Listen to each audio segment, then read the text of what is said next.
করোনার প্রকোপ বেড়ে যাওয়ার কারণে ও করোনার ওমিক্রন ভেরিয়েন্ট ছড়িয়ে পড়ার কারণে বর্তমানে বাংলাদেশে করোনার বুস্টার ডোজ টিকা প্রদান কার্যক্রম শুরু হয়েছে। তো এই বুস্টার ডোজ টিকা আমরা সাধারণ মানুষরা কিভাবে পাবো সেই সম্পর্কে আজ বলবো।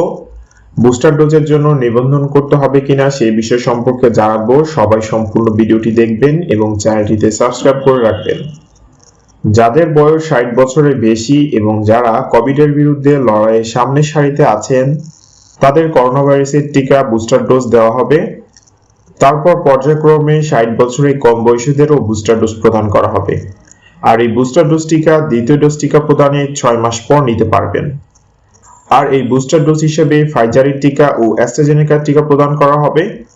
প্রথম ও দ্বিতীয় ডোজ আপনি যেই টিকাই পূর্বে দিয়ে থাকেন না কেন বুস্টার ডোজ হিসেবে কিন্তু ফাইজার ও মডার্না এবং অ্যাস্ট্রাজেনেকার টিকাই সবাইকে দিতে হবে। এই বুস্টার ডোজ নেওয়ার জন্য আপনাদের নতুন করে কোনো রেজিস্ট্রেশন করতে হবে না।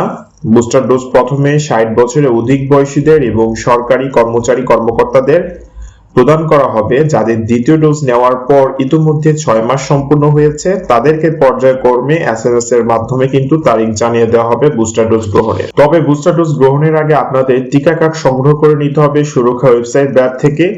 আর এই বুস্টার ডোজের ক্ষেত্রে ফাইজার, অ্যাস্ট্রাজেনেকা ও মডার্নার মধ্যে টিকা কেন্দ্রে সব ধরনের অ্যাভেলেবেল থাকা সাপেক্ষে টিকা গ্রহীতা যেই টিকাটি পছন্দ করবেন সেটিই দেওয়া হবে তাকে। তাহলে এই ছিল বুস্টার ডোজ সম্পর্কে। এবার চলুন বুস্টার ডোজ টিকা কার্ডটি কিভাবে ডাউনলোড করবেন। প্রথমে অ্যাপ থেকে বা ওয়েবসাইট থেকে আপনারা সুরক্ষা.com-এ চলে যাবেন।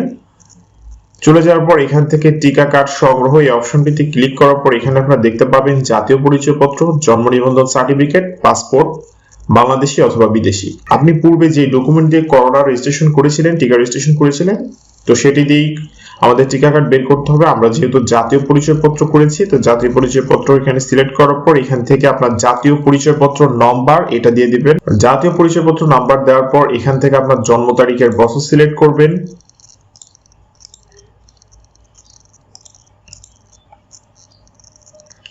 সিলেক্ট করার পর এখান থেকে যেই ক্যাপচাটি থাকবে সেই ক্যাপচাটি লিখে দিবেন। ক্যাপচাটি লেখার পর এখান থেকে যাচাইকরণ এই অপশনটিতে ক্লিক করবেন। অপশনটিতে ক্লিক করার পর আপনার যেই মোবাইল নাম্বারে রেজিস্ট্রেশন করা হয়েছিল করোনা ভ্যাকসিনের সেই মোবাইল নাম্বারে একটি ওটিপি চলে যাবে। সেই ওটিপিটি এখানে বসাই দিতে হবে। তো আমি এখান থেকে আমার ওটিপিটি বসাচ্ছি। ওটিপি দেওয়ার পর এখান থেকে ভ্যাকসিন কার্ড ডাউনলোড, এখান থেকে দেখছেন আমাদের ভ্যাকসিন কার্ডটি ডাউনলোড হয়ে গেছে। ওপেন করে দেখাচ্ছি। এখান থেকে আপনি এই যে দেখতে পাচ্ছেন ডোজ 3 অর্থাৎ যেটি দেওয়া হবে এখান থেকে যদি আপনার বুস্টার ডোজ টিকা দেওয়ার এসএমএস চলে আসে তখন এখান থেকে ইয়েস লেখা থাকবে অর্থাৎ আপনি বুস্টার ডোজ টিকা দেওয়ার জন্য নির্বাচিত হয়েছেন এবং এখানে আপনার যেই টিকার যে ভেরিয়েন্টটি দেওয়া হবে সেই ভেরিয়েন্টের কথা এখানে লেখা থাকবে অ্যাস্ট্রাজেনেকা, মডার্না অথবা ফাইজার।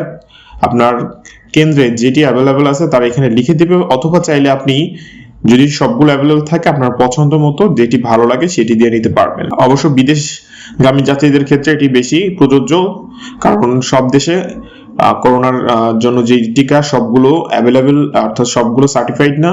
তো যেটা সার্টিফাইড তো সেই টিকাটি বাংলাদেশ থেকে আপনাকে গ্রহণ করতে হবে। তো এই ছিল করোনার বুস্টার ডোজ টিকা সম্পর্কে। সবাইকে ধন্যবাদ। ভিডিওটি ভালো লেগে থাকলে লাইক করবেন এবং অবশ্যই চ্যানেলটি সাবস্ক্রাইব করবেন।